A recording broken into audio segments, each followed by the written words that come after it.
เบิ่งขออนุญาตนี่ดิพี่น้องเอ้ยเนาะโดยเบิ่งเด้อน้องแป๊บหนึงเด้อขออนุญาตเด้อโดยเออเด้อขออนุญาตเด้อน้องเด้อขอจับหน่อยหนึงนี่ดิพี่น้องเอ้ยเนาะอ่าตัวนี่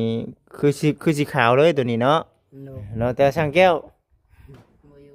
ช่างบ่อยู่เนาะคือว่าไปเคลียร์กับโดยเจ้าหน้าที่เพิ่นแม่นอืมเห็นทางตู้ซิดบ่ตู้ซิดนี่เราบ่ได้แม่นคนพาไปโดยแต่เพิ่นแนะนำ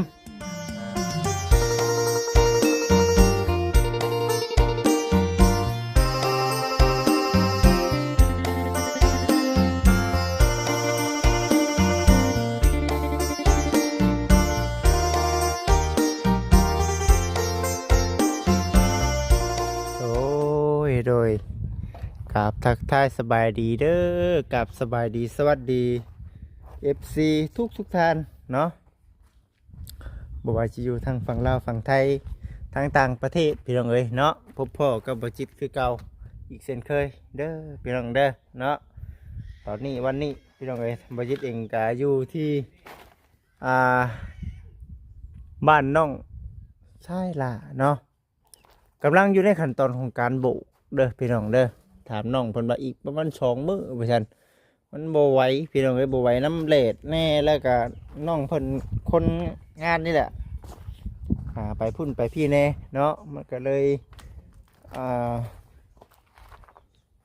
บ่พร้อมพี่น้องเอ้ยบ่พร้อมเพียงกันสร้างแก้วเพิ่นก็ไปอีกบ่อนหนึงเนาะน้องเสือทองก็ยังเจ็บยังปวดอยู่ยังเห็นเวียงนักบ่ได้เนาะแล้วบ่แรงเพิ่นว่าสิชวนน้องดาวว่าซั่นเนาะ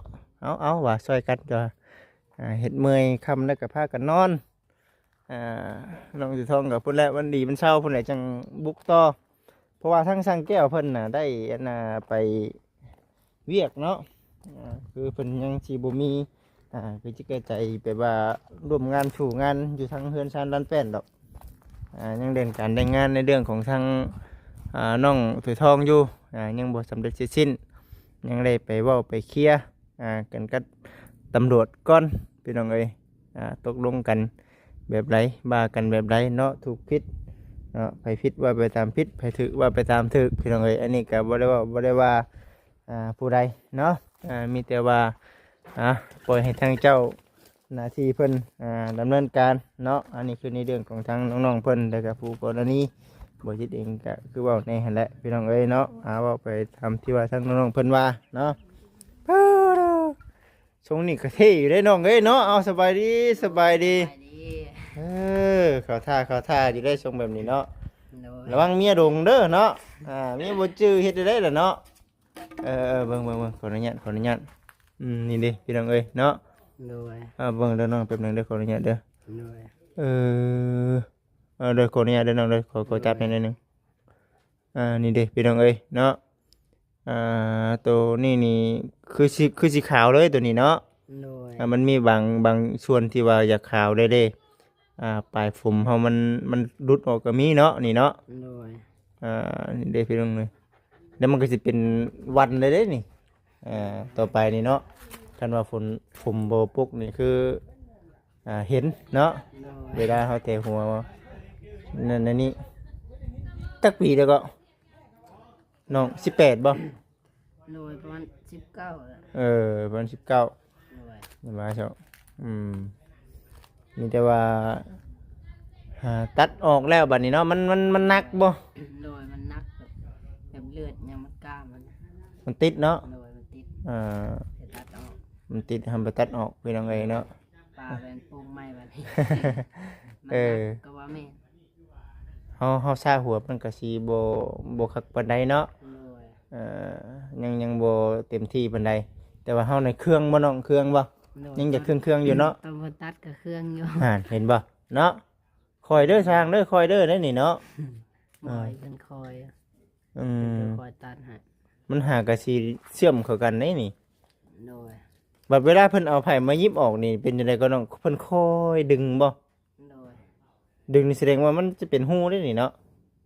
น่าสิแม่เจ็บบ่ตอนเพิ่นเอาไผมายิบบ่เลยบ่ได้เจ็บปานใดเออเพิ่นเจ็บแต่ตอนเพิ่นกำลังสิตัดนั่นแหละตัดไผมันยังก็มันถอดเอาบ่ได้เจ็บอืม อยู่จะแบบตัดเราแล้วก็คอยเอาเพิ่นเอาแหนบเลยเนาะ โดย เกี่ยวแหนบคอยดึงออกมาตัวนี้ตัวเลือดบ่ได้มีเนาะสร้างอันน่ะทันหมอเพิ่นก็ได้เด้อวันนี้คือสิอยู่ในขั้นตอนรอพักพื้นเนาะให้มันดีมันเศร้าบัดนี้แต่ว่าบ่ได้เป็นหยังเนาะแม่นบ่แบบว่าทางเฮายังบ่ได้ไปอีกอันหยังก็ไปตรวจเบิ่งบ่ได้ว่าหยังบ่ว่ามันบ่เกี่ยวเป็นบ่ได้เออ ไปแล้ว อืมว่าว่าดีอยู่เนาะเจ้าของนี่เนาะมันก็ โดยดีอยู่ อยู่เนาะอย่างว่ามีหลายคนเนาะมีหลาย FC เพิ่นก็บอกอยู่ว่าลองไปตรวจเอ็กซเรย์เบิ่งเด้อยันมันตกข้างชั่วโมงจังซั่นจังซี่แบบนี้หั้นนะอืม ดีอยู่ อืมไปกวดเบิ่งว่าซั่นหั้นนะแต่ว่าทางน้องเพิ่นก็ว่ามันปกติเนาะ โดย เออจังว่าซะพี่น้องเอ้ยเนาะแล้วแต่ทางน้องๆเพิ่น โดย เนาะแต่ช่างแก้ว บ่อยู่ ช่างบ่อยู่เนาะคือว่าไปเคลียร์กับ โดย เจ้าหน้าที่เพิ่น แม่น อืมเห็นทางตุซิดบ่ตุซิดนี่เราบ่ได้แม่นคนพาไป โดยแต่เพิ่น แนะนำ แนะนำ เนาะ คุยนำนั่นแหละ อืมเอาคือว่าได้พี่น้องเอ้ยเด้ออันนี้ก็คือว่าได้เวลาอ้ายถ่ายคลิปเนาะเป็นบางช่วงที่ว่ามันเฮาเว้าบ่ได้ก็เก็บไว้ซะยันแบบว่าคือเฮาอันนั้นแหละสังเกตเพิ่นไปนำตำรวจเพิ่นเว้าในนั้นในนี้บางครั้งบางคราวแบบว่าเฮาก็บ่อยากให้ทั้งนั้นเห็นทั้งนี้เห็นเนาะเก็บเป็นความลับไว้บางอย่างสิเว้าออกมาแบบอยู่ในบางส่วนเนาะ โดย อืมนั่นแหละพี่น้องเอ้ยก็ถือว่าไปเคลียร์ตามที่ว่าทั้งเจ้าหน้าที่เพิ่นนั่นแหละเนาะ โดย แนะนำส่วนสิไปบุกมือใดจับมือใดอันนี้ก็พุ่นแหละปล่อยให้ทั้งเจ้าหน้าที่เพิ่นจัดการเองนะเนาะเฮาก็บ่ฮู้เนาะว่าเพิ่นสิดำเนินการมือใดคำละอันนี้เพิ่นก็บ่บอกหรอกเจ้าหน้าที่ตำรวจน่ะคำบ่บอกคำไปบอกเรื่องเทื่อที่ก็คือเว่าแน่แหละเฮามาบอกในคลิปแบบไปลงเว้าซะผู้ไล่รู้ตัวทัดหรือบางเทื่อบางทีเพิ่นเบิ่งคลิปเฮาอยู่ได้ซะเนาะ เอาบ่ได้เลย อืม บางทีก็มีสัญญาณเขาเบิ่งอยู่ ก็บ่ได้ว่าหยังพี่น้องเอ้ยเนาะมีแต่ว่าสิ่งที่สำคัญก็มันนั่นน่ะเฮาก็บ่ได้เว้าอิหยังมีแต่ว่าสุดแล้วแต่เจ้าหน้าที่เพิ่นมอบให้เนาะอันนี้เฮาก็เฮ็ดไปตามขั้นตอนเนาะคือเฮาว่าแหละไปเฮ็ดได้ไดก็รับผิดชอบในส่วนที่เจ้าของเฮ็ดไปเท่านั้นเนาะ โดย เนาะเอาถือว่าไปแล้วเนาะพุ่นแหละตอนอีกจักหน่อยแล้วก็มาแหละพี่น้องเอ้ยเนาะช่วงแรงๆพุ่นแหละ ก็คือว่าพี่น้องเอ้ยเนาะบัดนี้ก็รอถ่ายจนมันหายดีให้เศร้าพุ่นแหละจึงได้บุกเวียกบุกงานนำอันอ้ายเพิ่นเนาะ โดย ปะงานนี่ถือว่าเติบแล้วนี่เนาะ โดย ตั้งแต่มื้อนั่นพุ่นแหละเนาะ จริงสิได้เดือน น้องพลอยบ่ได้มาเลย งาน เป็นจังไดการงานเพิ่นอยู่เฮือน เพิ่นก็บ่ค่อยสำบายปานใด บ่ โดย บ่สบายนั่นก็ได้ แม่น พุ่นก็บ่สบายพี่ก็บ่สบาย โดย อยู่เนาะเบิ่งแย่งกันนี่แหละพี่น้องเอ้ยเนาะทั้งนั้นแน่บ่สบายก็เบิ่งกันนี่แหละเฮ็ดได้ซะ โดย บ่สบายไปแยกกันบัดนี้มันก็นั่นเศร้าแล้วเนาะ เจ้าเป็นอะไรแล้วเฮ้ยเนาะใครอยู่ได้ล่ะสิเป็นรุ่นก็อยู่นํกันนี่แหละเฮ็ดได้ซะเนาะ โดย มันบ่ดีบ่เศร้าก็พากันไปหาแพทย์หาหมอเนาะ โดย ผัวอยู่บางหนึงเมียอยู่บางหนึงมันอีกแบบหนึงนะเว้าขออนุญาตนำจะได้เข้ามาน้องๆเพิ่นคู่ของน้องเนาะไอ้บ่จักว่านํ โดย แต่ละทั้งอ้ายนี่ว่าเจ็บเป็นรุ่นก็เบิ่งกันนี่แหละน้องจุทองยังเจ็บอันนี้อยู่น้องพลอยยังบ่ดีบ่เศร้าตัดสินใจก็มามันบ่คักบ่แน่ก็สองเท่าพากันไปหาแพทย์หาหมอเนาะ โดย ตัวนี้ครับ นี่เพิ่นก็มาเพิ่นละบ่สบาย เออ ใส่สโลมนะ ปุ่นก็ใส่สโลมคือกันเนาะ โดย มี ทางนี้ก็ไปลงไปเบิ่งบ่ได้ ทั้งนั้นก็ลงบ่ได้เนาะ โดยอยู่ไกลเลยดิ อืมเบิ่งไปหักแพงกันหั่นแหละน้องเอ้ยเนาะหักแพงกันเฮ็ดจังไดก็ได้สู้ๆเนาะเฮ็ดจะได้ซะเนาะนี่ก็คือรอเบิ่งไปอยู่ในขั้นตอนของทางบ้านน้องๆเพิ่นเด้อพี่น้องเด้อเนาะยังอยู่ในส่วนของการเทคาดเนาะขั้นตอนนี้แต่ว่าในการโบกนี่คือพุ่นแหละรอพังเบิ่งบ้านน้องสละอันนี้คือน้ำจิตน้ำใจของทางสามีเพิ่นเฮ็ดเนาะพี่น้องเอ้ยเนาะส่องดังจนเทิดถือว่าบ่ธรรมดาทางสามีเพิ่นก็ตั้งจิตตั้งใจช่วยเนาะช่วยอยากให้ได้อยากให้มีก็ถือว่าเป็นบุญอันประเสริฐบุญอันของทางน้องๆเองเนาะถือว่าทางสามีเพิ่นก็สดช่วยให้โอ้ไล่คักแน่ดีพี่น้องเอ้ยมีแต่ว่าพังไปบัดนี้ก็ได้สิเป็นจังไดมีแต่ว่าเบิ่งไปตามสภาพการมันเนาะเห็นบ่แหลดเนาะ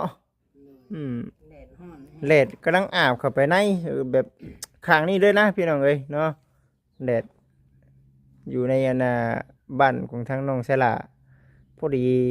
บ่ายเข้ามานี่เพิ่นจักสิฮ้อนๆเข้ามาด้วยได้เนาะฝนตกนี่คือโอเคได้แล้วแม่นบ่นี่ถ้าหากว่าฝนตกนี่มันแห้งแน่เนาะมันเริ่มสิแห้งมันบ่เป็นหยังนี่เนาะตอนเพิ่นเฮ็ดที่ฝนตกมาทั้งลุงกับน้องเขยเพิ่นโดดพากันโอ้ยกั้นใจเนาะโอ้ยอย่าเผาตกมาเด้อบ่ซั่นจะตกแห้งเด้บ่ซั่นย่านได้พี่น้องเอ้ยเนาะย่านมันโยดเนาะเอาบ่ว่าสิแตงฝนตกมาพาจะโยดลงบัดคือเก่าเนาะตอนนี้ได้อยู่ตอนนี้เนาะได้ตอนนี้ได้อยู่พี่น้องเอ้ยเอาเบิ่งไปซั่นรถไฟสายน้องรถนะบ่าวเอาเพิ่นมาพี่แล้วไปกับช่างแก้วไปในพ่อหน้าบ้านเพิ่นอยู่ไสคนในบ้านมาสู้กันโดยเพิ่นไปเป็นครูไปเป็นหมู่กันนี่ได้เนาะไปผู้เดียวโดดๆนี่มันก็คือบ่คักบ่แน่เด้เนาะเอาพี่น้องเอ้ยถือว่ารอพังไปบัดนี้ก็ได้ FC เพิ่นก็รอเบิ่งอยู่แหละว่ามันสิจบแบบใดเนาะตัวนี้ก็ได้มันสิจบแบบใดมันสิเป็นได้ใดอันนี้ก็กำลังติดตามเบิ่งอยู่ในทางตุสิทธิ์น้ำพร้อมผู้เพิ่นรู้จักกับเจ้ากับนายตัวนี้แหละตะกี้ก็ยิ้มก็บ่ออกแล้วตะกี้เนาะนี่ใครแน่เฮายังว่ามีที่ปรึกษาซะเนาะที่ปรึกษาผู้รู้จักคุณน้องจ้อยมาพี่ดูเนาะสิยิ้มเนาะเอ้ยสิได้หน้าให้ใหญ่ได้ยิ้มเพิ่นเนาะสบายดีมานั่งพี่เนาะสิเว้าสิฟังนี่ไปบอกทั้งสร้างดุจหน้าเพิ่นเฮ็ดจับเจือแน่ว่าซั่นข่อยเว้าเพิ่นบ่ปากน้ำมาเวียงว่าเนาะเฮ็ดไงฮะเอ้าเนาะก็เดี๋ยวว่าไปเบิ่งน้ำกันอยู่เขาก็บอกน้ำอยู่แล้วเนาะยันว่าสกแบบว่ายังก็ยังให้ตื่มตีมจังซั่นจังซี่เห็นแล้วเราเยอะเนาะว่าสิมันเป็นบอนที่ว่ามันมีให้หนึ่งที่โอเคบันไดให้เขาเจ้าปรับแต่งให้แม่นบ่เฮากันทันได้ออกอันน่ะเนาะถามเจ้าของหน้าก็ได้แรงมันสิชวนออกไปจะได้นะให้ใหญ่เป็นจักให้บัดจักให้เขาเอาเฮ็ดสาวให้เขาว่าซั่นเนาะเอาเบิ่งไปซั่นเนาะเฮ็ดไวอยู่บ่ล่ะฮะไวสิเฮ็ดได้ไดสิจ้างหรือว่าสิวานยังบ่จักเนาะ3ให้ใหญ่4ให้หรือ3ให้น้อง3บ่โดย3ให้ก็เฮ็ดแบบทางขวางเฮ็ดให้ยาวเลยก็ไวอยู่เนาะเยอะเห็นว่าเนาะผู้จักผู้รักผู้ใหญ่เพิ่นเฮ็ดให้ใหญ่ให้บัดย่านนะฮะเนาะจุ่มเด้อแต่โอ้คือให้ใหญ่แท้ได้บ่เสียมันดำอะไรก็บ่แลคนเดียวงอมบาดนี่น้องๆเพิ่นก็บ่สร้างเด้ บางเทื่อที่มันไปเฮ็ดอยู่อันน่ะเพื่อสิดำหน้าเจ้าของแล้วเนาะ โดย ตัวนี้ต้องบืนได้น้องอันน่ะอันนั้นได้รถไถเด้ ยังบ่มี นี่แหละบัดนี้เสียมโจกบ่เนาะแต่ว่าในเรื่องการให้การหน้านี่วางแผนในใดในความคิดของน้อง อันนี้อะไร เอาในก่อนเฮาสิลงให้ลงหน้านี่นแหละเนาะ มีแต่ดำซอยกันแหละ เออ ทั้งคนแล้วแต่จึงมาฮุบเห็ดตัวนี้ คิดในนั้นแม่นบ่เฮ็ดในนั้นเนาะแม่นบ่ใครแน่ซั่นนะ คันเฮ็ดผู้เดียวก็บ่ไหวแล้ว อืม เลยรถก็บ่มีก็ดิ ใครแน่จ้ะ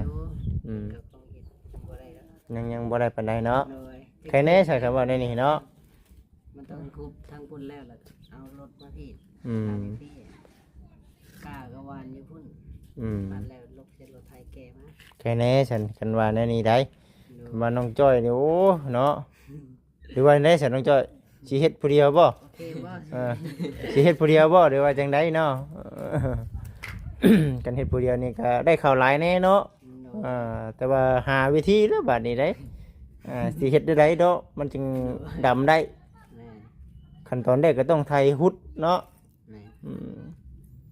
ไถหุดแน่แต่ว่า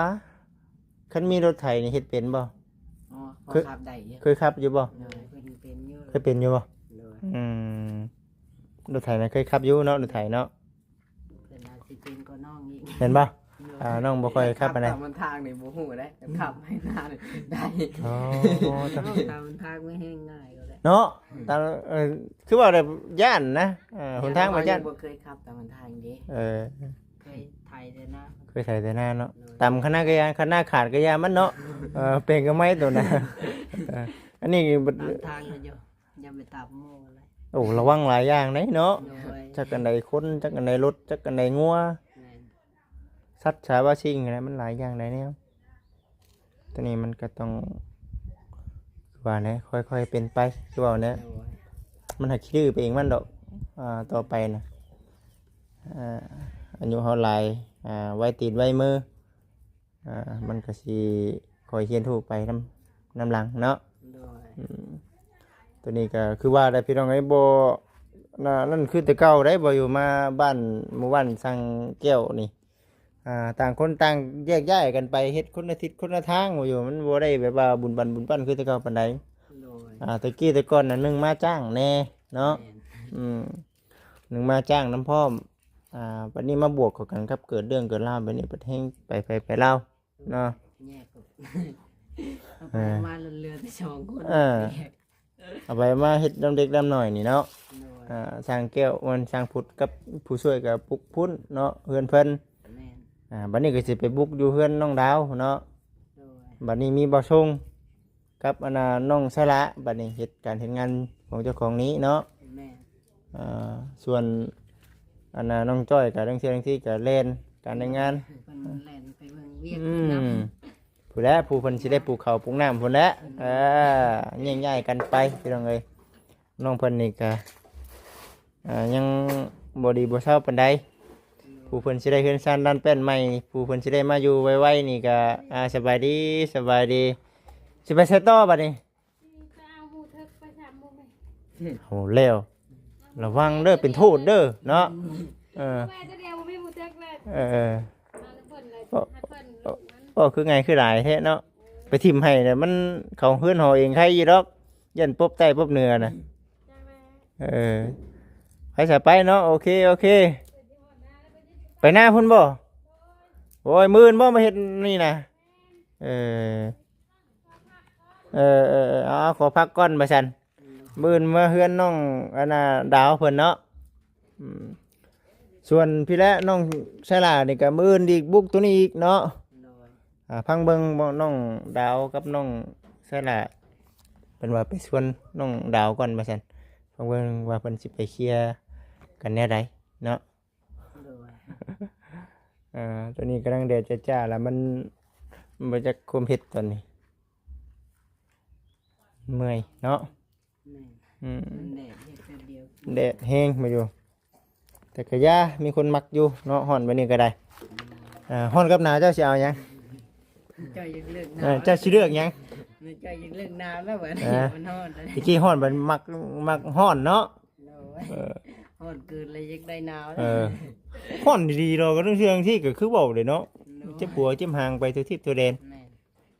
เออ ทำมาก็เจ็บปวด เออ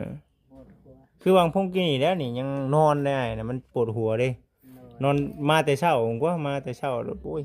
บ่ได้บัดนี้มันรู้สึกว่าปวดหัวอะไรก็นอนพักผ่อนก่อนว่ะ แม่น ตื่นขึ้นมาจังหวะใครแน่ว่ามาจ่าแน่ โดย ชวนหนาวบัดคือว่าป่าน อยู่อยากเอา จนบ่อยากอาบน้ำเนาะอันใดก็บ่ดีเนาะเอออันใดก็บ่ดีพี่น้องเอ้ย โดย เออเนาะเอาแต่เนาะมีแต่เบิ่งไปตามสภาพการมันนี่แหละนี่ก็ปุ่นแหละพี่น้องเอ้ยเดี๋ยวก็สิได้อวยนะอวยดีโค้งเมื่อแล้วบาดนี้ได้มันก็น้องๆก็จักเหตุการณ์เฮ็ดงานหยังแน่มันเด็ดขึ้นเด้ โดย นอกจากว่าค่ำก็ค่ำไม่ดีผู้น้องๆเพิ่นเฮ็ดงานกันได้พี่น้องเอ้ย โดย บางเทื่อที่7-8 โมงกลางคืนเนาะอยู่นำบ่ได้แล้วเนาะ โดย อยู่นำบ่ได้แล้วว่าพุ่นแล้วเดี๋ยวสิไปเมื่อก่อนมื้ออื่นจังว่ากัน ไปใช่ต่อฮะไปเที่ยว เข้าดูเขาดงเด้อหาเก็บผักขี้เหล็กให้เด้อมีบ่ผักขี้เหล็กน่ะ นี่อยู่ ผักขี้เหล็กเนาะเดี๋ยวสิเมื่อเดี๋ยวสิหาเข้าตลาดเพราะได้ใส่ไข่มดแดงเนาะ โดย คักอยู่ได้เนาะผักขี้เหล็กเด้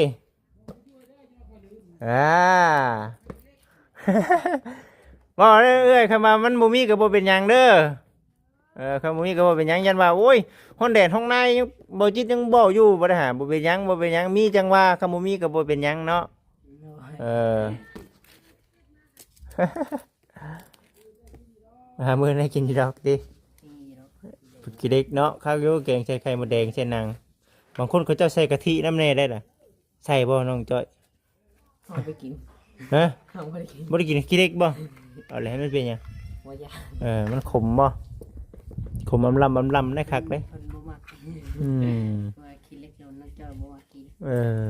คักกูมันคือว่าแหละเฮาเปลี่ยนอาหารน้ำแน่กินแต่สิ้นแต่ไข่บัดบ่อยากบ่ซั่นปลาทูตะกี้ช่วงแรกๆปะมีสำไรก็สิกินนะว่าซั่นนะจนบ่อยากเลยนี่คุณตัวไปแล้วไปแล้ว การไล่เด้ไปรถไปรถนะ โอ้คักดีนี่ กินเจ้าตัวใหญ่สัตว์ พอแห้งได้ตัวใหญ่เนาะ เอาได้ไปญาติได้เนาะไปญาติเอาได้คำว่าตัวใหญ่ลมหัวกุดปานเฮาเอิ้นเนาะ โดย เดิมยังน้องจ้อย คือกันนั่นแหละ แต่ข้าวยังน้อยเล่นบ่นี่ เดี๋ยว แค่มันสิพาเพิ่นขึ้นไปเนาะ เห็นแต่น้อยแห้งๆมาก แห้งเล่นใส่พี่น้องเอ้ยนี่น่ะเนาะ